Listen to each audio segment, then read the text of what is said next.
¿Qué tal, hermanos? Dios les bendiga ricamente. Qué bueno poder compartir este tiempo con ustedes. Me alegra mucho que ustedes estén viendo los videos. Me alegra que manden alguna palabra, algún comentario. Siempre me da ánimo para seguir. Gracias por los que lo hacen. Y a los que no lo hacen, gracias también, por lo menos por ver los videos y así poder crecer. Como siempre les digo, usen estos videos de la manera que ustedes prefieran. Y lo malo mío, lo bueno del Señor. Hoy nos toca caminar en una porción nueva, Filipenses capítulo 3, versos 1 al 11.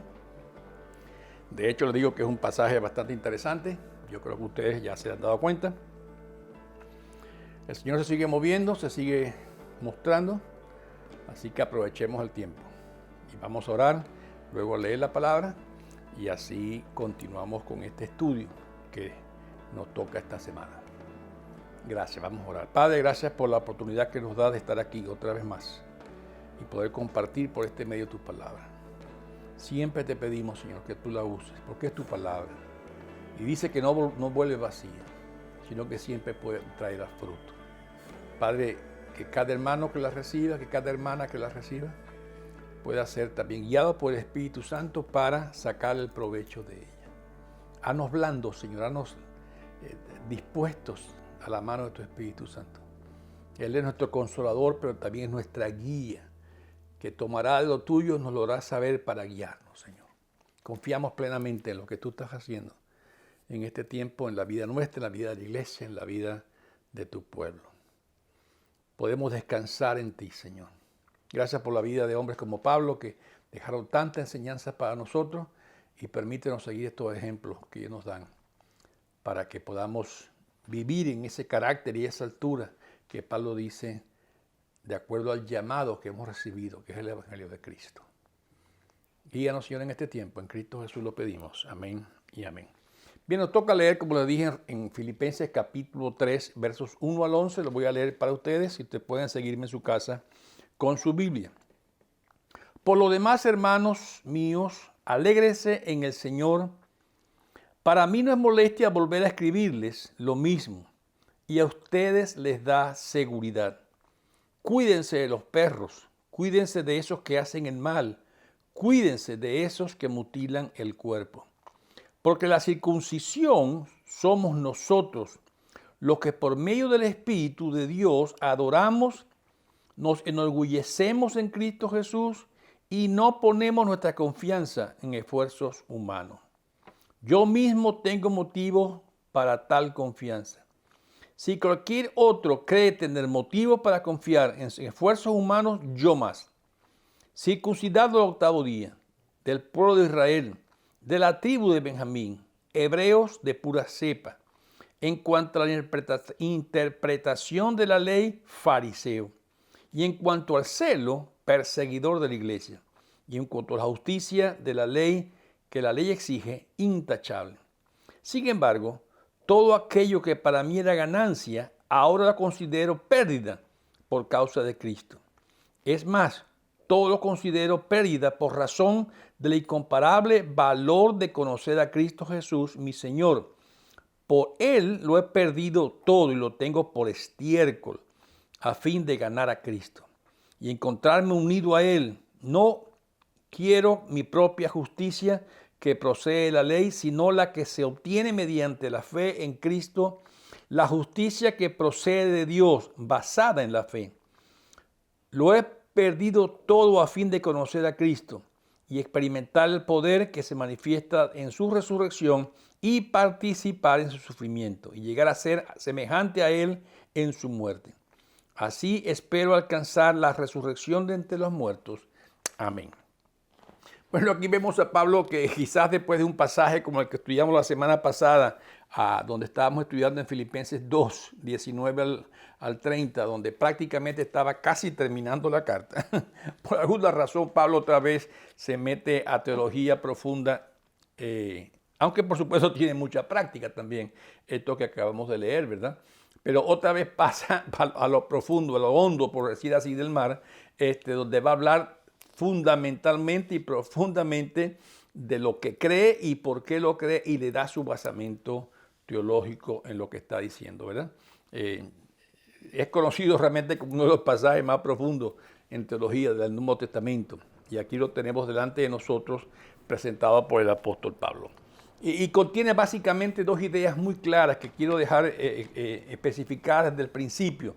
La primera idea que Pablo está compartiendo es que los logros y privilegios humanos, por grandes que sean, por admirables que sean, por extraordinarios que sean, los logros y privilegios humanos son insuficientes para conseguir que Dios nos absuelva del juicio del día final. ¿Me oyeron bien, verdad?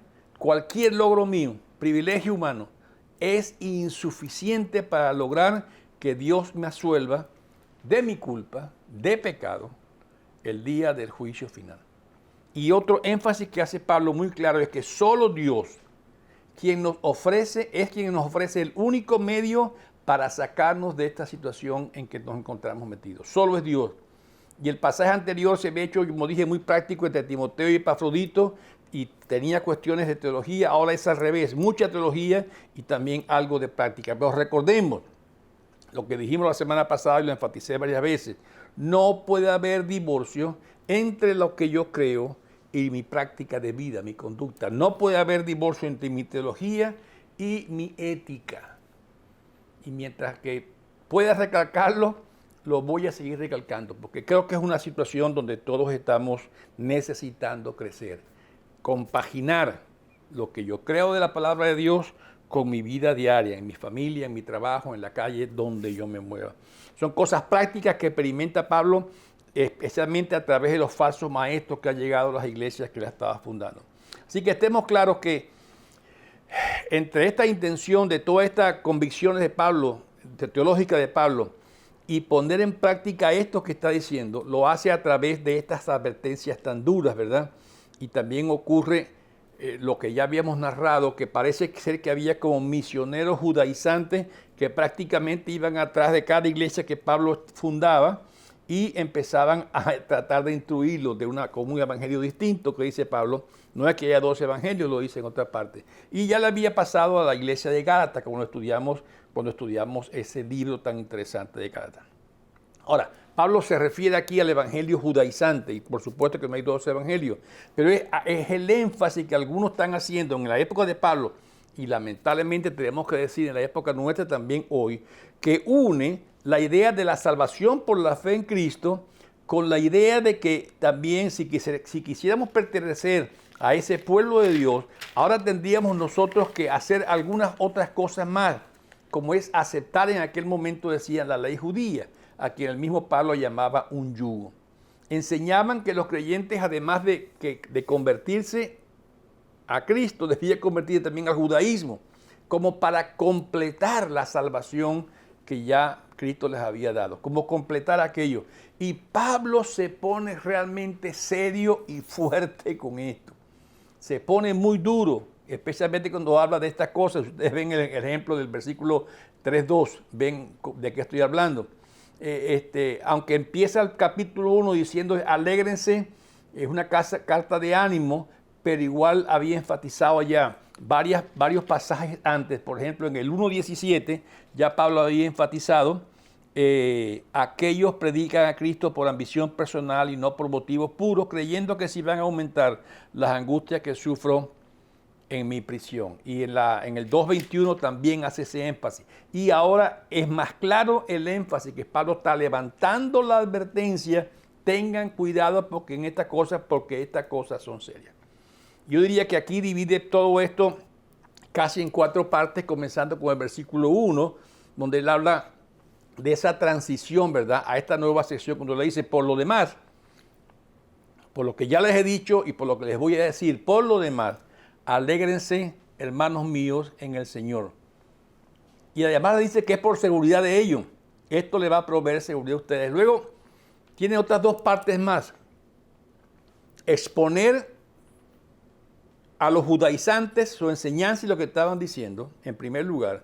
Y luego comparar también sus propias convicciones teológicas que ahora vivía con las convicciones teológicas que hacía o que creía antes. Por eso al principio le dice, del capítulo 3, versos 2 y 4, les habla claramente ese contraste judaizante en el mensaje y el carácter de los cristianos verdaderos, además de comparar sus propias convicciones del 4 al 6 en adelante. Y por último, en este pasaje que estamos leyendo, vamos a describirlo con más cuidado ahora, él habla de sus propios giros, de cómo fue su experiencia, ese giro radical que dio en sus convicciones teológicas cuando dice, me sometí al Evangelio. Y una vez aclara de una forma muy tajante que la confianza en la carne y la fe en Cristo no son compatibles. Los versos 7 al 11 que ya leímos. La confianza en la carne y la fe en Cristo no son compatibles, no se pueden estar unidos, no se pueden unir. Por eso él sigue esta enseñanza completa, ¿verdad? Ahí cuando comienza el capítulo 3, verso 1, hace esa introducción muy hermosa con la exhortación, alégrese en el Señor, alégrese porque está en el Señor. Pero es muy central y prácticamente este es un puente que va desde el 3.1 en adelante hasta el 4 prácticamente, y que también une todo lo que ha venido diciendo atrás, especialmente 2.19 al 30. Así que Pablo está aquí en una transición muy importante para él. Y estas dos secuencias que está teniendo, los termina ambas secciones con un ánimo a los creyentes a seguir adelante, a tomar la actitud gozosa, a tomar la actitud de Cristo, a pesar de las dificultades que podía enfrentar. Y Pablo lo está haciendo de una manera muy, muy clara. Además está describiendo los problemas doctrinales tan fuertes con que los filipenses, estaba seguro Pablo, que se encontrarían en el futuro. Esto va a pasar, por eso le dice, cuídense de los perros, ¿verdad? Le dice, no me canso de decirles esto, no me moleste decirlo, a ustedes les va a proveer seguridad. ¿Cuándo le va a proveer seguridad? Cuando esta gente llegue a tratar de meterse con ustedes, a tratar de meterles una doctrina la cual yo no les he enseñado. Y deben, dice, manténgase con gozo aún de medio de esto. ¿Con gozo en qué? Con gozo en el Señor. No es un gozo, como dijimos en las clases pasadas, de una alegría ficticia. Gócense porque ustedes están unidos a Cristo y ninguna de estas cosas, a menos que las crean, les van a afectar porque ustedes están unidos a Cristo. Les da claramente esa advertencia y les enfatiza que lo hace por su seguridad. Lo vieron ahí, ¿verdad?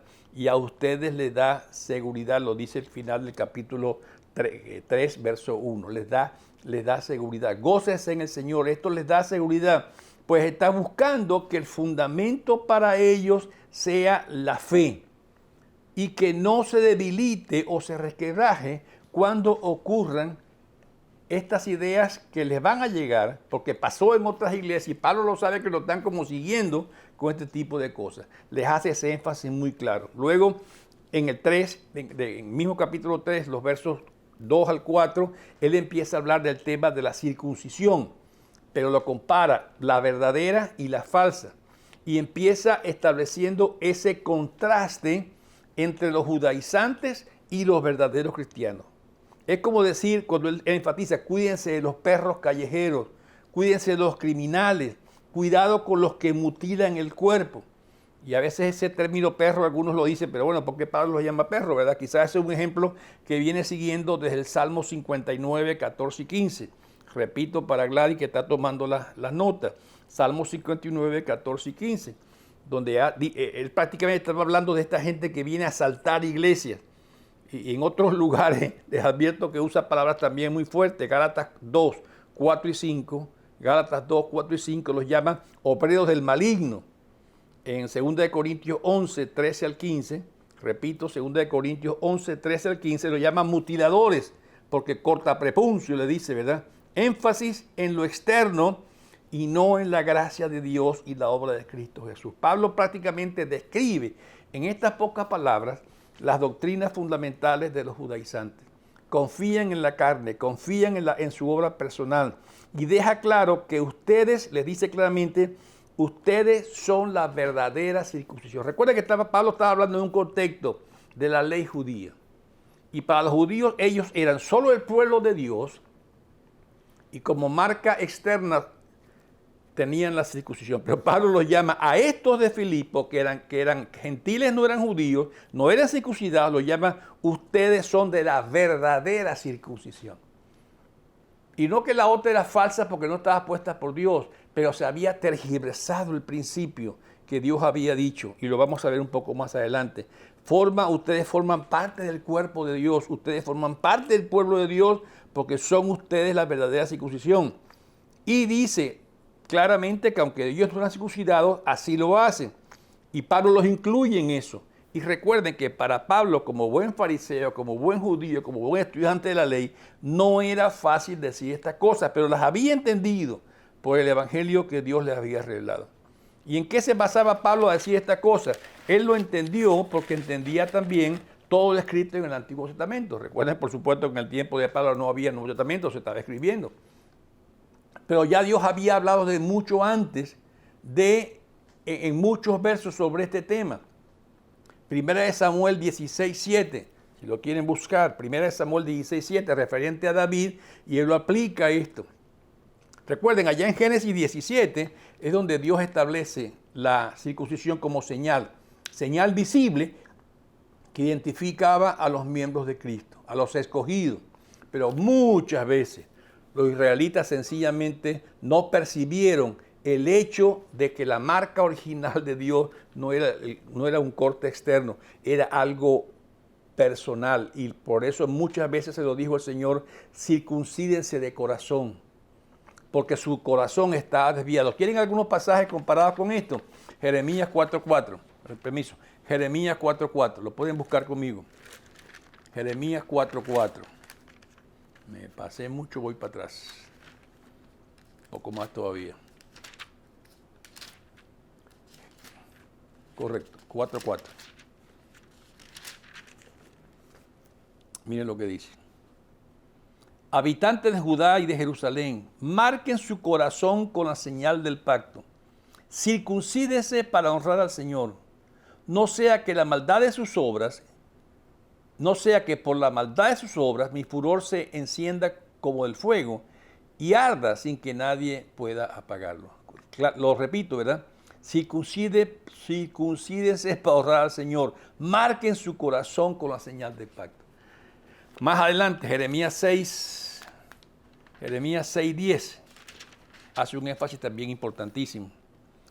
¿A quién le hablaré y quién le advertiré? ¿Quién podrá escucharme? Tienen tapados los oídos y no pueden comprender. La palabra de Dios les ofende, les detesta escuchar. Está hablando del pueblo de Israel que no escucha el corazón de Dios.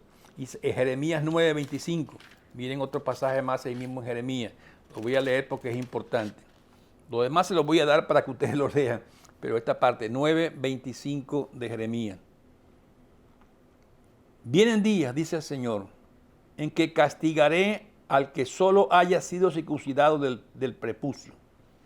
Castigaré a Egipto, Judá, Edom, Amón, Moab, y a todos los que viven en el desierto y se raspen las sienes. Todas las naciones son incircuncisas, pero el pueblo de Israel es incircunciso de corazón. Pablo, ese es el énfasis que estaba dando. ¿Quieren otro verso más? Busquen Deuteronomio 10:16. Deuteronomio 10:16, Deuteronomio 36. Pueden ahondar más en el tema. Pablo les está diciendo, este tiempo que habla Jeremías ya está llegando ahora. Es la circuncisión del corazón, el único requisito para formar parte del pueblo de Dios. La física ya no es importante. Y voy a darles los versos para que los busquen porque el tiempo camina rápido. Romanos 2:25-29. Lento para la hermana Gladys. Romanos 2:25-29. Primera de Corintios 7:19. Primera de Corintios 7:19. Colosenses 2:11 y muchos más. Colosenses 2:11 y de ahí pueden buscar otros más. Según Pablo, el pueblo de Dios constituía definitivamente, el que Dios había construido, le da aquí tres características muy importantes en la lectura que tuvimos. Él le dice claramente, es un pueblo que adora por el Espíritu. Tiene el Espíritu y adora a Dios por el Espíritu. Se gloría o se enorgullece de Cristo y de la obra de Cristo. Y por último, no pone su seguridad en el esfuerzo humano. no pone su seguridad en el esfuerzo humano. Ahora, hermano, repito, en este tiempo que Pablo enseñaba estas cosas eran cosas fuertes, especialmente para los que tenían un trasfondo judío. Y la iglesia de Jerusalén luchó con este tema y lo discutió y lo aprobó y se vio forzada a reconocerlo. Ustedes pueden buscar en sus casas con tiempo Hechos 10, 44 a 48. Los discípulos discutiendo esto veían con sus ojos como Dios aún derramaba su espíritu sobre los no circuncidados, sobre los gentiles. Y decían, bueno, ¿y cómo podemos negar esto, verdad? Hechos 10, 44 a 48. Hechos 11, 15 al 17. Hechos 11, 15 al 17. Hechos 15, 7 al 9. Hay varios pasajes ahí donde los discípulos tenían que reconocer que Dios estaba obrando. Y los gálatas cayeron en esa trampa que los judaizantes les habían puesto.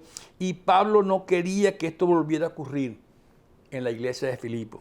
Ustedes recuerdan que estudiamos Gálatas en el capítulo 3, 1 al 5, que dice Pablo prácticamente, pero Gálatas, ¿quién los fascinó a ustedes para que cambiaran tan rápido el evangelio que yo les he hablado? Pueden leerlo otra vez en Gálatas 3, 1 al 5. Así que Pablo estaba muy claro con lo que estaba escribiendo y les decía claramente lo que debían hacer. Son gente que la verdadera circuncisión son gente que gloria a Dios y no confía en la carne. Gloria a Dios tiene que ver, pone su confianza, poner toda nuestra confianza en lo que Dios había hecho. No confiar en la carne, no confiar en lo que yo puedo hacer. Recuerde que para Pablo las dos cosas importantes no pueden estar juntas y porque se excluyen. No puede tener un pie en confiar en mi carne y un pie en confiar en Dios. No pueden así las cosas. Por eso el término carne, cuando Pablo lo usa, tiene que ver con la debilidad humana, con la fragilidad humana, con la tendencia al pecado que todos tenemos. Esclavos prácticamente somos el pecado. Pero esos creyentes confían en Cristo y los judaizantes confiaban en la carne, una base humana, una base que se derrumba. Por eso finaliza el 4 con aquella claridad, ¿verdad?, que él les habla en este verso 4. Yo mismo tengo motivos para tal confianza. Si cualquier otro cree tener motivos para confiar en sus esfuerzos humanos, yo más. Y les da una lista. Yo tengo motivos para hacerlo, pero Pablo dice, lo va a decir más adelante, todo eso se ha caído para mí prácticamente al suelo. Yo tengo, si vamos a hablar de cosas humanas, yo tengo más que eso. Pero Pablo dice, no valía. Por eso Pablo le da a esas ventajas que él tiene cuando empieza a narrarlas del 4, parte segunda, en adelante hasta el 6, prácticamente le da dos categorías. Las que él se ha ganado por sí mismo y las que recibió, por supuesto, de pequeño, ¿verdad? Aquel de nacimiento, no logradas por él, pero otras que sí pudo él lograr. Y compara esa confianza de los judíos, de los judaizantes, en el rito humano de la circuncisión. Parece que decían, si estás circuncidado, pues ya no hay ningún problema, ¿verdad? Con las ventajas que él confiaba ahora en Cristo Jesús. Y prácticamente decía, yo tengo hasta ventajas más grandes que ustedes. Si ustedes van a Gálatas 1:14, ahí Pablo habla de sus otras ventajas, ¿verdad? Gálatas 1:14, miren cómo dice. En la práctica del judaísmo, yo aventajaba a muchos de mis compañeros en mi celo exagerado por las tradiciones de mis antepasados. Pablo sabía lo que hablaba porque lo había experimentado él mismo. Nadie lo superaba, dice él, era lo mejor. Aquellas que eran de nacimiento, los circuncidaban sus padres al 8º día, el día que la ley decía. De la raza judía, de la tribu de Benjamín, de donde venía hasta el mismo rey, ¿verdad? Pero además él había observado la ley como fariseo y hasta había sido perseguidor de la iglesia. Tenía su currículum Pablo para demostrar, ¿verdad? Y también añade, en cuanto a la ley, soy intachable, en cuanto a la justicia que viene por la ley. Ahora, no está diciendo Pablo que él no había cometido pecado nunca, sino que la ley misma mantenía una serie de ritos, de sacrificios expiatorios, con lo que él podía pedir perdón por su pecado. Y Pablo decía, yo en eso soy intachable. Y Pablo confiaba en lo que él tenía en aquel tiempo llamado Saulo, por cierto, Pablo confiaba en lo que él tenía, era su herencia y el esfuerzo propio que él había hecho para que eso recibiera delante de Dios. Era como decir, Pablo esperaba que el día que estuviera delante de Dios, él iba a sacar las dos cartillas. Mire lo que hicieron mis padres por mí, dónde nací, lo que hicieron por mí y mira lo que yo logré. Por eso debes llamarme justo. Pero las ventajas que Pablo veía para sí, que nombra ahí en el 4 y el 5 y el 6 también, cuando conoce a Cristo, y ahí está la clave para nosotros, cuando conoce a Cristo, cuando Dios le llama, se da cuenta que son desventajas. Deja de ver y de llamar ventajas o privilegios y claramente dice es un error que estaba cometiendo. Y no solo era un error, era una ofensa a Dios. El pensar y creer que por mi buena conducta, que por mi buena obra, que por mi buena fe, yo puedo lograr que Dios me llame justo, no solamente es un error, es una ofensa a Dios. Antes creía todo esto, en todo que esto me serviría, me presentaré delante de Dios, le mostraré esto y estoy seguro que Dios me va a honrar con estas ganancias que yo tengo.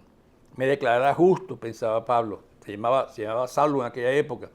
Pero Dios le cambió la perspectiva total de lo que él creía. Sus esfuerzos humanos estaban manchados por el pecado y eran inservibles para lograr la aprobación de Dios. Por eso lo hace claramente en el versículo 7. Sin embargo, todo lo que para mí era ganancia, ahora lo considero pérdida por causa de Cristo. No eran más ganancias, eran pérdidas. Ofendían a Dios y lo dicen 8, 9, 10 y 11. Profundiza en todo esto, ¿verdad? Profundiza en ese giro que dio de 180 grados. Y prácticamente esos últimos versos, 8, 9, 10 y 11, son una sola confesión o un solo párrafo en todo lo que la Biblia en su original lo dice, ¿verdad? Y dice, habla de dos resultados. Miren el verso 8, 3, 8, ¿verdad? Que estamos caminando en él. Es más, todo lo considero pérdida por razón del incomparable valor de conocer a Cristo Jesús, mi Señor.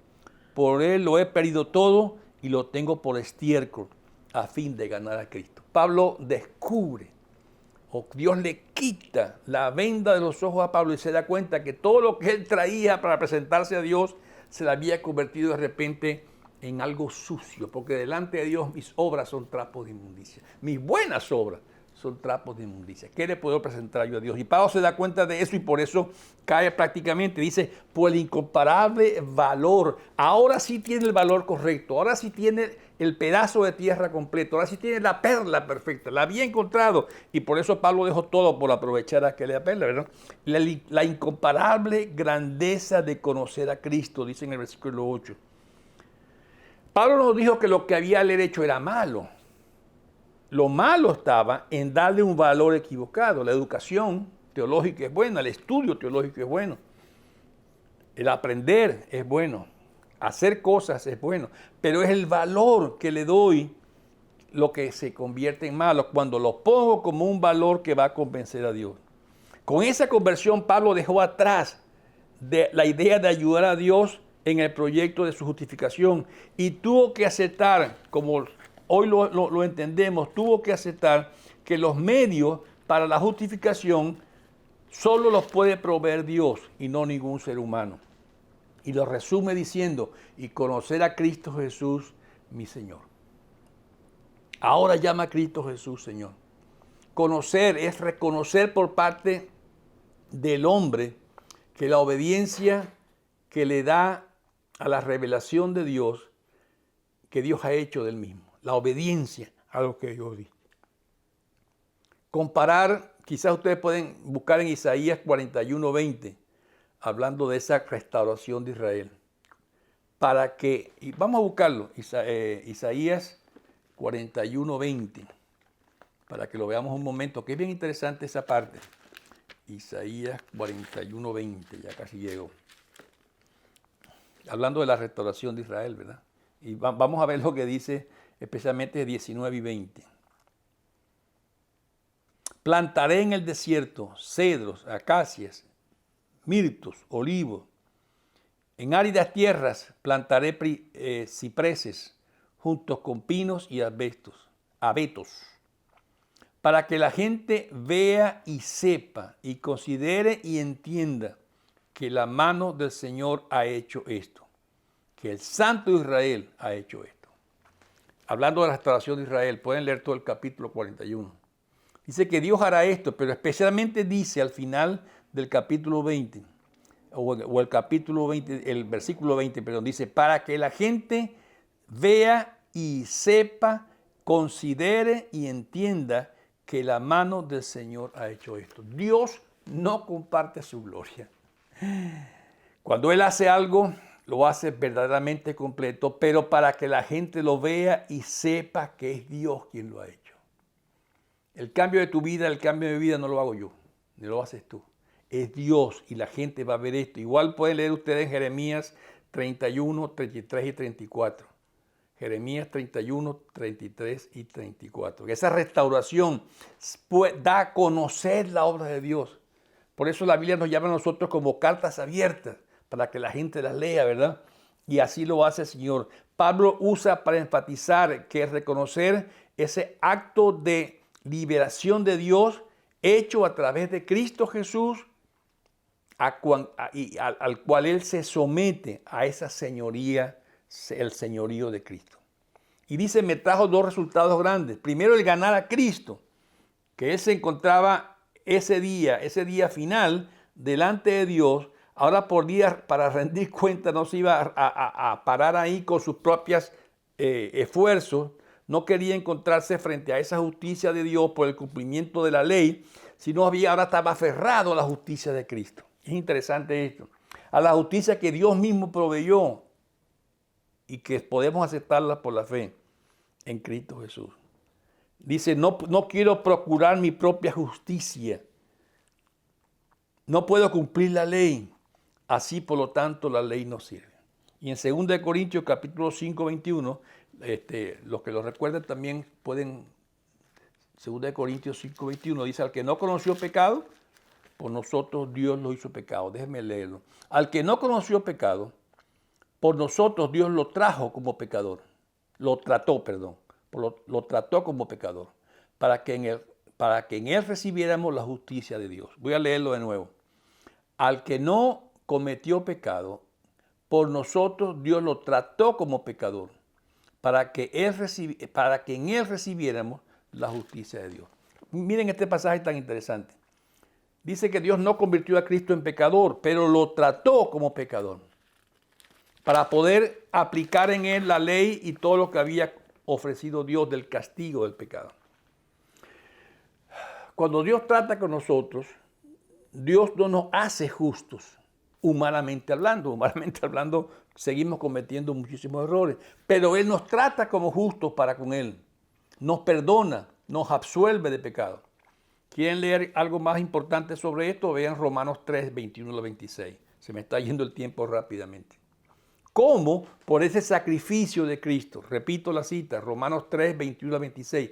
Por ese sacrificio de Cristo Jesús. ¿Y cómo sabemos esto?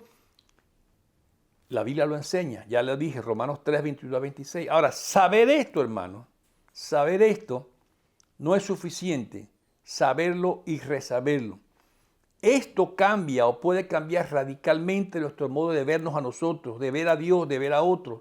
Saber que a pesar de que no soy justo, Dios me trata, me reconoce como justo, no por mi justicia, sino por la justicia ganada por Cristo Jesús en la cruz, y que se puede recibir solamente y exclusivamente por la fe. Por eso, Él quiere presentarse ante Dios a la hora final, aferrado a esa justicia que Dios proveyó a través de Cristo Jesús, ganada por Cristo Jesús en la cruz.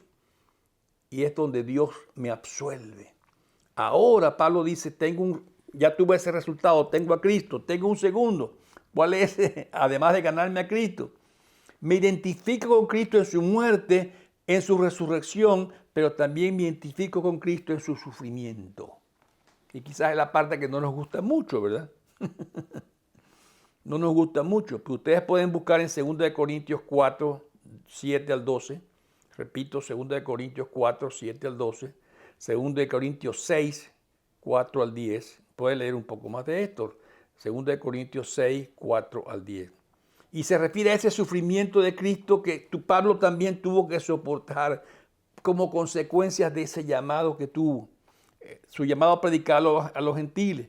Tuvo que luchar grandes batallas aún con su propio pueblo respecto a la teología que él enseñaba. Tuvo que luchar con la iglesia que una y otra vez cometía inmadureces. Todas las cartas de Pablo están llenas de esto. Pero se identifica con Cristo en su muerte y en su resurrección. Y Pablo sabe que Dios va a cumplir el propósito, pero él trabaja arduamente en todo esto. Por esto esta sección da a los filipenses una base teológica para oponerse al judaísmo. Pablo sabía que venía. Imitando a Pablo, le dice a ellos, quien rechazó ya esa forma de vida y se convirtió al evangelio directamente. Ese Saulo, antiguamente llamado Saulo, esa posición de orgullo que hasta lo llevó a rechazar el evangelio, a perseguir a la iglesia establecida. Por eso entendía ahora el peligro que era tratar de meter esta combinación judía-cristiana dentro de la iglesia. Por eso él predicaba de la fe en Cristo Jesús, más la obra hecha, por supuesto, en la fe. Y así lograr aclarar que no son los esfuerzos humanos, que el esfuerzo humano es pérdida y nos lleva a la perdición. Solo la obra de Dios, hecha por Cristo Jesús, creída y aceptada por la fe, a través de la obra del Espíritu Santo, sirve como la única solución que Dios va a aceptar ese día final. No nos podemos presentar ante Dios con nuestra justicia. No nos podemos presentar ante Dios con nuestra obra. No nos podemos presentar ante Dios con nuestros logros. Es el logro de Cristo Jesús, lo que Dios va a reconocer, aplicado a nosotros, que es el término que más hermoso en la Biblia, la imputación de la justicia de Dios sobre nosotros. Y eso nos dará la seguridad de ser declarados justos, tan justos como Cristo mismo es, ese día final. Hermanos, es una hermosísima enseñanza. La semana que viene continuaremos con ella, sacaremos más de ella, pero estoy seguro que si ustedes leen los versos, repasan esto, le van a sacar mucho más. Les animo a hacerlo, no se queden solamente con la clase sencilla que yo puedo darles. Profundicen más y estoy seguro que Dios va a hablar más a sus corazones, como me ha hablado a mí y a mucha otra gente por toda la historia. Dios les bendiga ricamente, hermanos. Muchas gracias. Bendiciones a su familia. Oremos. Padre, gracias por la hermosa verdad del Evangelio. De que no somos nosotros, sino tú, Señor, quien hizo el esfuerzo de venir y buscarnos. Y como Pablo reconocía que cualquier esfuerzo humano era estiércol, era basura, comparado con el valor de conocer a Cristo. Identificarnos con Él no solamente en su muerte y en su resurrección, aún en su vida y sufrimiento. Gracias, Padre, porque tú tienes respuesta para nosotros y tienes una seguridad eterna para nosotros. En Cristo Jesús te pido que uses esta palabra leída para compartir el corazón de mis hermanos y por tu Espíritu Santo nos dé la convicción y la seguridad de que en Cristo Jesús estamos completos. Bendice a cada hermano y a cada hermana que escucha esta clase. En Cristo Jesús lo pido. Amén y amén. Dios les bendiga, hermanos. Muchas gracias. Hasta la próxima. Amén.